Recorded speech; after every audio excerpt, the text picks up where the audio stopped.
गुरुत्वाकर्षण पर IIT JEE तथा नीट में पिछले साल आए हुए क्वेश्चनों का आज हम डिस्कस करने वाले हैं।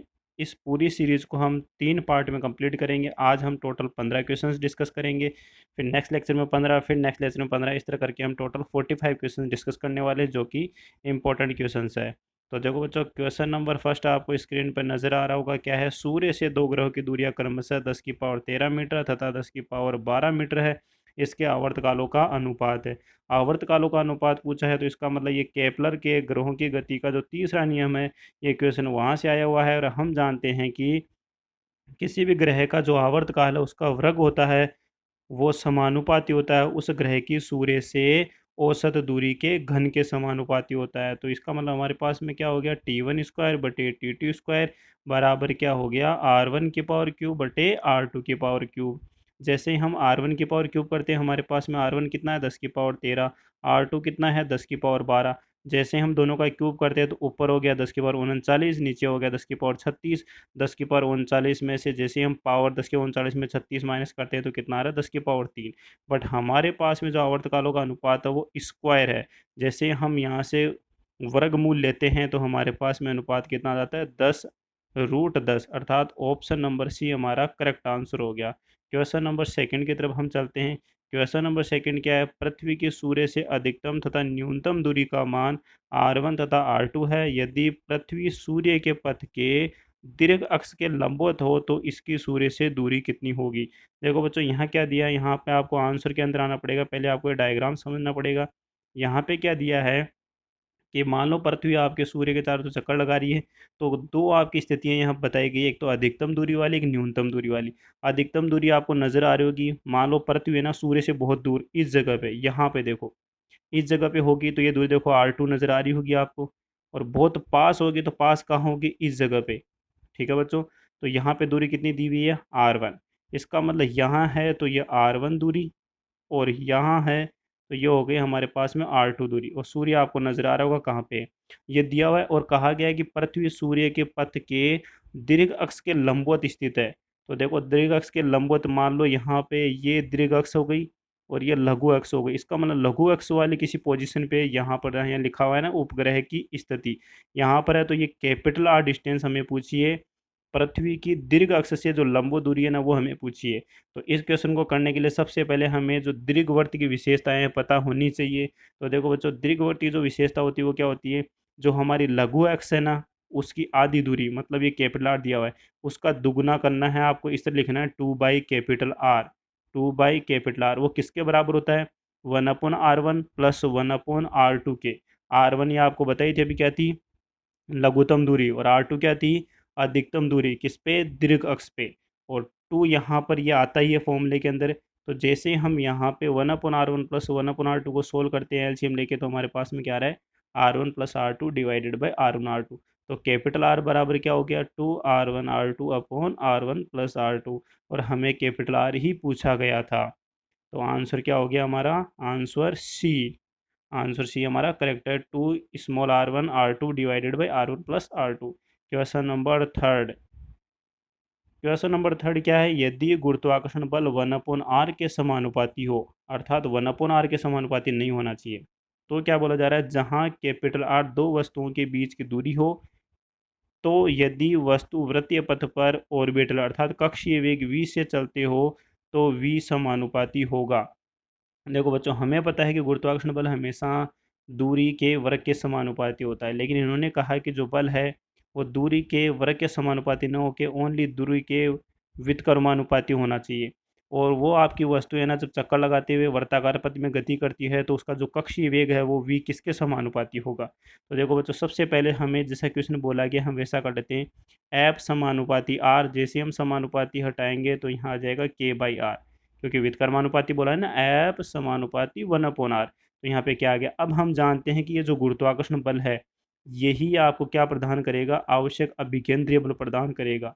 आवश्यक अभिकेंद्रीय बल प्रदान करेगा। इसका मतलब गुरुत्वाकर्षण बल बराबर क्या हो गया, अभिकेंद्रीय बल। और अभिकेंद्रीय बल क्या होता है, mv²/r। आर से यहाँ आर कैंसिल हो गया, ये आपका तो कांस्टेंट है। इसका मतलब वेग दूरी पर निर्भर नहीं कर रहा, तो हम क्या बोल सकते हैं, v समानुपाती 0। यहाँ पे आपको सॉल्यूशन में नज़र आ रहा होगा, एफ बराबर के बाई आर। एफ बराबर के बाई आर कैसे आया? एफ समानुपाती 1/r बोला गया है। जैसे हम समानुपाती का साइन उठाते थे कॉन्स्टेंट हमने क्या ले लिया, नियतांक क्या ले लिया, के। और हम जानते हैं कि गुरुत्वाकर्षण बल ही हमें क्या प्रदान करेगा? आवश्यक अभिकेंद्रीय बल प्रदान करता है, जिसका मान कितना होता है? mv² upon r। तो जैसे ही हम इन दोनों टर्म्स को लेते हैं लास्ट वाली को, तो यहाँ से r कट रहा है, तो v क्या आ रहा है? किसके समानुपाती? कोई दूरी के समानुपाती नहीं आ रहा है, इसलिए हमारा ऑप्शन क्या हो गया? बी करेक्ट हो गया, r⁴। नेक्स्ट क्वेश्चन नंबर 4 क्या है? एक उपग्रह के लिए प्लाइन वेग 11 किलोमीटर प्रति सेकंड है। यदि उपग्रह को ऊर्ध्वाधर से 60 डिग्री को कोण पर छोड़ दिया जाए तो प्लाइन वेग क्या होगा? देखो बच्चों क्या दिया है, यह मान लो पृथ्वी है और पृथ्वी से कहा गया है कि आपको ऊर्ध्वाधर से 60 डिग्री कोण पे क्या किया है? इस तरह से प्रक्षेपित किया है हमने। तो हमें पता है कि जो प्लाइन वेग का फॉर्मूला होता है बच्चों, वो क्या होता है? v प्लाइन वेग इज इक्वल्स टू √2gr। एक फॉर्मूला हमारे पास में ये भी आता है, √2g capital M upon capital R। दोनों ही फॉर्मूला में देखो बच्चों, हमारे पास जो प्लाइन वेग है किसी कोण पर निर्भर नहीं करता। प्लाइन वेग किसी भी कोण पे निर्भर नहीं करता।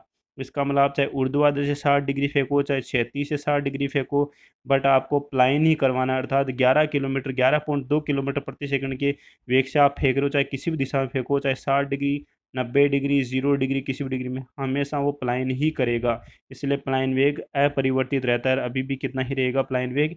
11 किलोमीटर प्रति सेकंड ही रहेगा। इसलिए आंसर क्या रहेगा बच्चों? ए रहेगा। आई थिंक ये समझ में आ गया होगा। प्लाइन वेग कभी भी कोण पर निर्भर नहीं करता कि उसका प्रक्षेपण कोण कितना है। कोण कितना ही बदल दो, प्लाइन वेग का मान उतना ही रहता है। क्वेश्चन नंबर 5 क्या दिया हुआ? एक ग्रह सूर्य के चारों ओर दीर्घवृत्तीय कक्षा में घूमता है। यदि टी, वी, ई तथा एल इसकी गतिज ऊर्जा, गुरुत्वाकर्षण ऊर्जा, कुल ऊर्जा और कोणीय संवेग को प्रदर्शित करते हो, तो निम्न में से कौन सा कथन सत्य है? देखो बच्चों यहाँ क्या दिया है, टी को तो बोला गया है गुरुत्वीय ऊर्जा माननी है, वी को यहाँ पे क्या बोला है, सॉरी टी को यहाँ पे गतिज ऊर्जा माननी है, वी को यहाँ पे गुरुत्वाकर्षण ऊर्जा, ई को कुल ऊर्जा और एल को यहाँ कोणीय संवेग से अगर मानना है तो बोल रहा है कि कौन सा कथन सत्य है। पहला कथन हमारे पास में क्या है? टी संरक्षित रहता है। टी यहाँ पे क्या है? गतिज ऊर्जा। नहीं, गतिज ऊर्जा संरक्षित नहीं रहती। यदि हमारे पास में जब भी कोई ग्रह सूर्य के चारों ओर दीर्घवृत्ताकार पथ में गति करता है, तो हमें पता है कि उस ग्रह का वेग लगातार बदलता है, और वेग बदलता है तो गतिज ऊर्जा भी बदलती है। तो पहला ऑप्शन गलत हो गया। दूसरा क्या है? वी हमेशा धनात्मक होता है। वी यहाँ पर क्या है? गुरुत्वाकर्षण ऊर्जा। क्या बोला गया क्वेश्चन में? वी यदि किसको निरूपित करें? गुरुत्वाकर्षण ऊर्जा। गुरुत्वाकर्षण ऊर्जा हमें पता है हमेशा क्या होती है? ऋणात्मक होती है, धनात्मक नहीं होती। गुरुत्वाकर्षण ऊर्जा हमेशा क्या होती है? ऋणात्मक। -g capital M small m divided by capital R। इसका मतलब हमारे पास में ऑप्शन ए भी गलत हो गया, ऑप्शन बी भी गलत हो गया। ऑप्शन सी क्या है? ई हमेशा ऋणात्मक होता है। ई बोले तो यहाँ क्वेश्चन में ई क्या है? कुल ऊर्जा। बिल्कुल, कुल ऊर्जा हमेशा क्या होती है बच्चों? ऋणात्मक होती है। आपने क्या देखा था, मैंने क्या कहा था? गतिज ऊर्जा और स्थिर ऊर्जा जब दोनों को हम जोड़ते हैं तो टोटल ऊर्जा हमारे पास में कितनी आई थी? ऋणात्मक। अगर आपने उपग्रह की ऊर्जा देखी होगी तब भी देखा होगा आपने, टोटल ऊर्जा हमेशा क्या आती है? ऋणात्मक आती है। ये ऑप्शन तो फिर भी सही है। एक बार हम ऑप्शन नंबर 4 को भी चेक कर लेते हैं। एल सुरक्षित रहता है, बिल्कुल कोणीय संवेग सुरक्षित रहता है चाहे कोई सी भी स्थिति हो, परंतु एल सदिश एल की दिशा हमेशा बदलती रहती है। नहीं, ये चीज़ गलत हो गई। कोणीय संवेग की दिशा नहीं बदलती, कोणीय संवेग की दिशा हमेशा घूर्णन अक्ष के अनुदिश ही रहती है। इसका मतलब ये ऑप्शन भी हमारे पास में गलत हो गया। हाँ, एल भले ही आपका सुरक्षित रह सकता है क्योंकि आपका जो बल आघूर्ण है वो ज़ीरो है, बाहर से कोई बल आघूर्ण नहीं लग रहा है आपके पूरे सिस्टम या निकाय के ऊपर, इसलिए हम कह सकते हैं कि कोणीय संवेग सुरक्षित रहता है। लेकिन यहाँ बोला गया है कि एल की दिशा बदलती है, जो कि गलत है। इसलिए हमारा ऑप्शन क्या रहेगा? ऑप्शन सी करेक्ट है यहाँ पे। क्वेश्चन नंबर 6 एक स्मॉल एम द्रव्यमान का उपग्रह वी वेग से पृथ्वी के चारों ओर वर्तीय पथ में गति करता है, तो इसकी कुल ऊर्जा कितनी होगी? देखो बच्चों, यहाँ पे मैंने अभी थोड़ी देर पहले कहा था कुल ऊर्जा हमेशा ऋणात्मक होती है, और कुल ऊर्जा ऋणात्मक है। जिस वेग से वो चक्कर लगा रहा है, इसका मतलब उसकी जो कुल ऊर्जा हम क्या बोल सकते हैं? टोटल ऊर्जा इज इक्वल टू क्या हो जाएगी? जो उसकी गतिज ऊर्जा होती है उसकी ऋणात्मक मान के बराबर होता है। हमें यह भी पता है आपके पास में यदि कोई उपग्रह पृथ्वी के चारों ओर v वेग से गति कर रहा है तो उसकी जो गति ऊर्जा होती है हाफ एम वी स्क्वायर, उसका ऋणात्मक ले लो, वही उसकी क्या होगी, कुल ऊर्जा होती है। कुल ऊर्जा हमेशा गति ऊर्जा के ऋणात्मक मान के बराबर होती है, और जो टोटल आपकी ऊर्जा होती है वो गुरुत्व स्थिति ऊर्जा की आधे मान के बराबर होती है।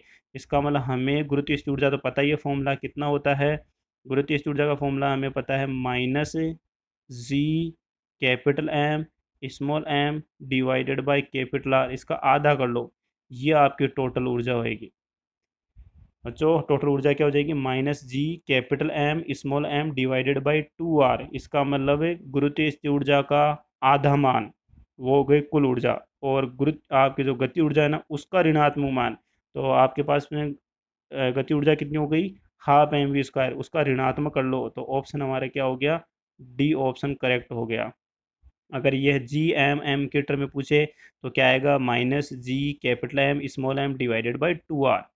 क्वेश्चन नंबर 7, एक सेकंड लोलक को एक रॉकेट में रख दिया जाता है तो इसका आवर्तकाल घटेगा यदि रॉकेट, ये तो सिंपल है बच्चों, देखो यहाँ पे ऑप्शन से ही पता कर लेते हैं। नियत वर्ण से नीचे आएगा, नियत वर्ण से जब नीचे आता है तो बिल्कुल आपका आवर्तकाल घटेगा नहीं बल्कि बढ़ेगा। फिर क्या बोला, यदि यह पृथ्वी के चारों ओर जियो स्टेशनरी पथ में घूमेगा, जियो स्टेशनरी पथ में घूमेगा तो आवर्तकाल बिल्कुल बराबर नजर आएगा, कोई परिवर्तन नहीं होगा। नियत वेग से ऊपर जाएगा, नियत वेग से जब वेग से नियत वेग से ऊपर जाएगा तो त्वरण क्या रहेगा बच्चों, जीरो, इसका मतलब इससे भी कोई प्रभाव नहीं पड़ेगा। हाँ, नियत त्वरण से अगर ऊपर जाता है, नियत त्वरण से अगर ऊपर की तरफ जाता है हमारे पास में, तो जी आपका नीचे की तरफ लग ही रहा है, और एक आपका स्यूडो त्वरण नीचे की तरफ लग गया, तो जी प्लस ए, जी प्लस ए, जिसे कुल त्वरण कितना हो जाएगा, जी प्लस ए। और जब आपका त्वरण बढ़ गया तो हम फॉर्मूला क्या जानते हैं, आवर्तकाल टी बराबर 2 पाई रूट एल अपॉन जी। कोई भी आपका लोलक होता है उसका आवर्तकाल का फॉर्मूला अगर आपको पता है, टी बराबर 2 पाई रूट एल अपॉन जी, तो अब आपको पता लग गया होगा लंबाई तो लोलक की वही रखी गई है, यहाँ पर गुरुत्वीय त्वरण पे प्रभाव पड़ने वाला है, क्योंकि आपका जो लोलक है वो रॉकेट के साथ साथ गति कर रहा है। इसका मतलब रॉकेट कैसे ऊपर जाना चाहिए नीचे जाना चाहिए, वो डिपेंड करता है कि अब आपका जी का मान बढ़ना चाहिए कि घटना चाहिए। तो जी का मान बढ़ेगा तभी आपका आवर्तकाल घटेगा, और जी का मान कब बढ़ेगा, जब आपका रॉकेट क्या होएगा, नियत त्वरण से ऊपर जाएगा। ठीक है बच्चों, क्वेश्चन नंबर 8 क्या है, पृथ्वी की जो माध्य त्रिज्या कैपिटल आर तथा अपने अक्ष के घूर्णन वेग ओमेगा है, तो पृथ्वी की सतह पर गुरुत्वीय त्वरण जी है, तो जियो स्टेशनरी पथ की त्रिज्या क्या होगी। देखो बच्चों यहाँ पे आवर्तकाल का हमें फॉर्मूला लगाना पड़ेगा, आवर्तकाल बराबर क्या होता है, दूरी बटे वेग, कक्षीय वेग। दूरी कितनी होगी टोटल वर्ताकार पथ की, 2 पाई आर, और कक्षीय वेग यहाँ कितना मान लेते हैं हम, वी नोट। ठीक है, 2 पाई आर अपॉन, अब वी नोट यहाँ पे कक्षीय वेग का फॉर्मूला आपको पता होना चाहिए। जब मैंने आपको थ्योरी बताई थी तो वहाँ कक्षीय वेग भी बताया था मैंने, कितना आया था हमारे पास में, G M upon capital R, G M upon capital R. इसको आप स्मॉल जी के टर्म में लिखोगे तो हमारे पास में क्या आता है, ये जी एम को हम क्या ले सकते हैं, स्मॉल जी इंटू कैपिटल आर स्क्वायर, और जो नीचे स्मॉल कैपिटल आर दिया ना वो यहाँ पे स्मॉल आर दिया है, ध्यान रखना बच्चों। यहाँ पे जो कैपिटल आर ले रहे हैं वो तो ले रहे हैं पृथ्वी की माध्य त्रिज्या, और जो स्मॉल आर नीचे आता है ना वो है टोटल दूरी।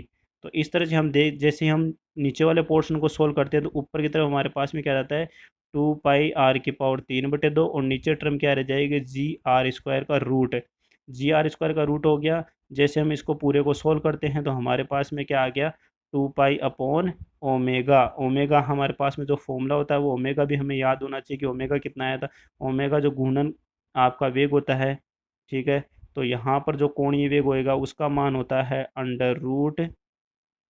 √जी R square divided by r⁴ ये हमें कोणीय वेग भी याद रखना है। ठीक है, जैसे कि यहाँ से निकाला हुआ है r⁴ इक्वल टू कितना हो गया, √जी आर स्क्वायर/ओमेगा। तो यहाँ से r³ निकाल लिया, r³ निकाल के यहाँ से जो जियो स्टेशनरी पथ की आपकी या तुल्यकालिक पथ की जो त्रिज्या है वो कितनी आ गई, GR² divided by omega square का पावर 1/3। अर्थात हमारा ऑप्शन ए क्या हो गया, करेक्ट हो गया। जब इस पूरे पोर्शन को हम सोल्व करते हैं तभी ये समझ में आएगा इसको सोल्व कैसे किया है। हमें सारे फॉर्मूले वगैरह पता होने चाहिए, तभी क्वेश्चन ईजिली सोल्व हो जाता है। क्वेश्चन नंबर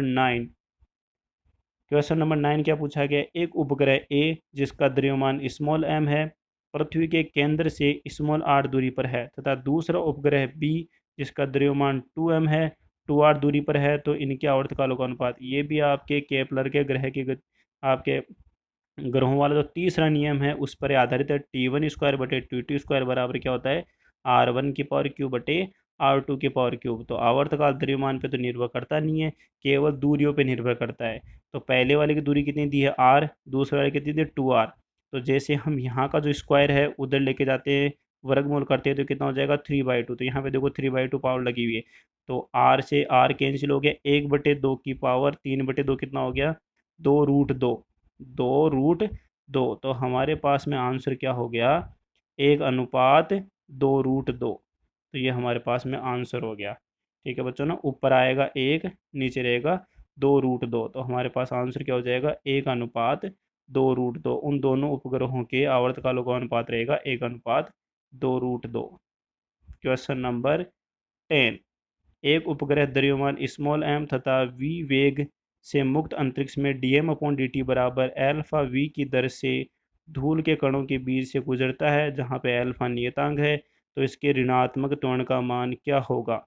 देखो बच्चों, सबसे पहले हमें ये पता लगाना पड़ेगा कि बल कितना लग रहा है उस उपग्रह के ऊपर, बल कितना लग रहा है, ये किस बल से वो गति कर रहा है। तो F बराबर हम जानते हैं, F बराबर क्या होता है ma, और a बराबर क्या होता है dv/dt। बट यहाँ पे वेग को परिवर्तित नहीं किया है, यहाँ पे द्रव्यमान को परिवर्तित किया है, इसलिए हमारे पास में वेग तो ऐसे ही रहेगा, और ये हो जाएगा dm/dt। तो बल बराबर ऐसे लिखा जाता है, जब आपका द्रव्यमान बदलता हो तो dm/dt, और जब आपका वेग बदलता हो तो m/dv/dt। तो हमें इस फॉर्मूले का यूज़ करना पड़ेगा, F बराबर v/dm/dt, और dm/dt हमें कितना दिया है, अल्फा v। तो जैसे हम इस dm/dt की जगह अल्फा v पुट करते हैं, तो v पहले से है तो क्या हो जाएगा, अल्फा v²। जब हमें बल पता लग गया तो हम जानते हैं कि त्वरण बराबर F बराबर ma होता है।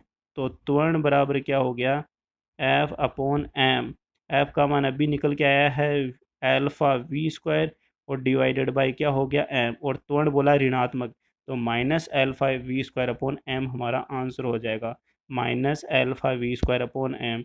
ऑप्शन नंबर सी यहाँ पर क्या रहेगा, करेक्ट।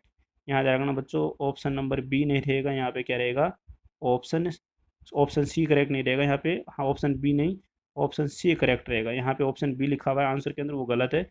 हमें क्या करना, answer -alpha v² divided by m। Question number 11 क्या है, पृथ्वी पर प्लायन वेग v है, उस ग्रह पर प्लायन वेग बताइए जिसका द्रव्यमान तथा त्रिज्या पृथ्वी से 3 गुनी हो। बहुत अच्छा क्वेश्चन है। यहाँ पे डायरेक्ट हमें फॉर्मूला लगाना है प्लायन वेग का। प्लायन वेग का फॉर्मूला हमें पता है कितना होता है, √2gm/r। इसका मतलब यहाँ पे किस किस को बदलने के लिए कहा, कैपिटल जी का मान तो नियत रखा ही है, एम द्रव्यमान को और त्रिज्या को बदलने की बात की। इसका मतलब हमारा प्लायन वेग किस पर निर्भर करेगा, द्रव्यमान पर और त्रिज्या पर। तो आप यहाँ पे दोनों का अनुपात ले लीजिए। एक बार तो आपके किसी पृथ्वी का या किसी भी वी एक्स कैप और वी प्लेनेट मान लो, तो हमारे पास में क्या आ रहा है, ये देखो किसके समानुपाती हो गया, प्लायन वेग √me/r के। तो √me/r मल्टीप्लाई √rp/mp। जैसे हम अनुपात रखते हैं तो दूसरे वाले की जो त्रिज्या द्रव्यमान तो 3 गुना रखने के लिए कहा है, और त्रिज्या भी कितनी 3 गुनी रखने के लिए कही है। तो 3 से 3 कैंसिल हो गया। इसका मतलब हमें एक चीज़ पता लगी, जिस अनुपात में त्रिज्या बढ़ाई है उसी अनुपात में क्या बढ़ाया है बच्चों, उसी अनुपात के अंदर उन्होंने द्रव्यमान भी बढ़ाया है। तो जिस अनुपात में त्रिज्या बढ़ाई है उसी अनुपात में अगर द्रव्यमान भी बढ़ा दे तो प्लायन वेग पे कोई प्रभाव नहीं पड़ता। इसका मतलब प्लायन वेग वही रहेगा, और हमारा ऑप्शन ए करेक्ट हो गया। ये हम डायरेक्ट भी कर सकते थे, जब द्रव्यमान और त्रिज्या दोनों अनुपात में है, दोनों का मान बराबर रूप से बढ़ाया है, तो आपका प्लायन वेग वही रहेगा। क्वेश्चन नंबर 12 है, द्रव्यमान का सूत्र जी/आर और कैपिटल जी के रूप में क्या होगा। हम जानते हैं कि बल बराबर mg भी होता है, और गुरुत्वाकर्षण बल हमें पता है कितना होता है, G m m upon R square. तो यहाँ से देखो बच्चों एम से एम कैंसिल हो गया, तो यहाँ से देखो हमारे पास में एम बराबर क्या आ रहा है, जी R square upon capital G. बिल्कुल सिंपल सा क्वेश्चन था, ये तो बहुत ज़्यादा इजी क्वेश्चन था।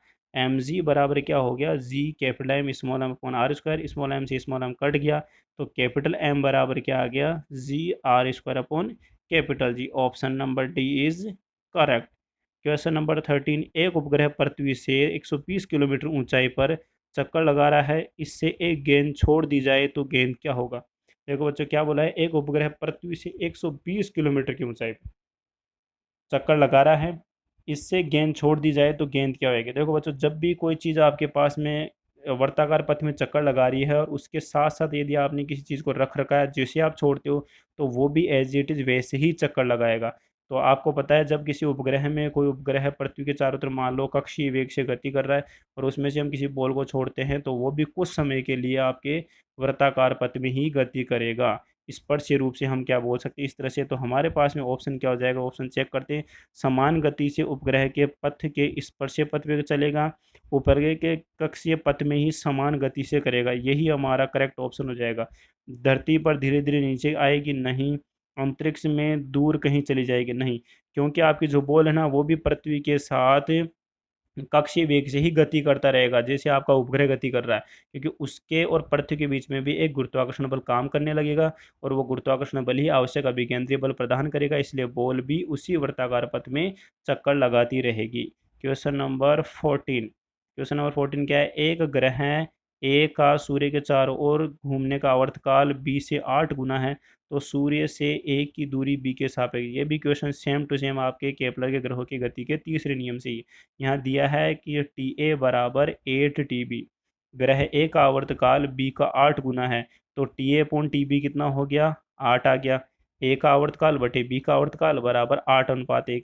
जैसे हम अब फॉर्मूला लगाते हैं टी स्क्वायर समानुपाती आर की पावर क्यूब, तो T A upon T B is equal to क्या हो जाएगा, आर ए अपॉन आर की पावर क्यूब बाई 2 आएगा। ध्यान रखना बच्चों यहाँ पे 3/2 लिखना है अपने को, क्या लिखना है, 3/2।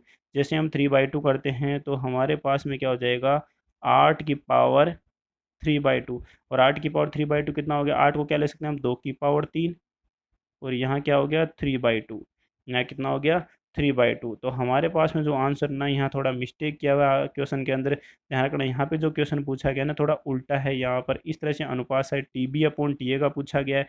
तो हमारे पास में हो जाएगा 8 है तो ये नीचे की तरफ चला जाएगा और ये हो जाएगा 2 की पावर क्यूब। और जैसे हम इसका क्या करेंगे 3/2, तो ध्यान रखना बच्चों यहाँ पे इन्होंने क्या किया है, 3 से 3 को कैंसिल किया, इसलिए इस क्वेश्चन में थोड़ी मिस्टेक है। 8 गुना है तो हम इसको जैसे सोल्व करेंगे तो यहाँ पे ए का 8 गुना न होकर यहाँ पे बी का 8 गुना होना चाहिए, इसलिए जैसे ही हम इस क्वेश्चन को करते हैं तो यहाँ पर 1/2 की पावर क्यूब आएगा हमारे पास में। ध्यान रखना बच्चों यहाँ पे क्वेश्चन मिसप्रिंट है थोड़ी सी, यहाँ पे क्या बोला कि ए का न हो के हम क्या करेंगे बी का करेंगे यहाँ पे, तो जैसे हम बी का करेंगे तो क्यूब से यहाँ क्यूब कट जाएगा और हमारे ऑप्शन में क्या आ जाएगा 2:1, और ऑप्शन ए यहाँ पे करेक्ट हो जाएगा। आप यहाँ पे क्वेश्चन को खुद सॉल्व कर सकते हो, T A upon T B है, R A upon R B की पावर क्यूब है, तो जैसे हम स्क्वायर से यहाँ पे वर्गमूल लेते हैं तो 3/2 आएगा। It means R A upon R B हमें यहाँ दिया हुआ है, और यहाँ पे पावर कितनी है बच्चों 3, और T1/dt कितना दिया है हमारे पास में 8। तो जैसे हमारे पास में इधर स्क्वायर था तो इस क्यूब को हम इधर ले जाएंगे तो 2 की पावर 3 हो जाएगा। ये क्वेश्चन दूरियों का था सॉरी, तो यहाँ पर हो जाएगा R A upon R B is equals to 8 की पावर कितना हो जाएगा बच्चों हमारे पास में 2/3। 8 को हम क्या ले सकते हैं 2 की पावर 3, और ये हो जाएगा 2 की पावर 3। 3 से यहाँ 3 कैंसिल हो जाएगा, यहाँ पे बच्चों हमारे पास आएगा 4:1। करेक्ट आंसर क्या रहेगा 4:1। ठीक है।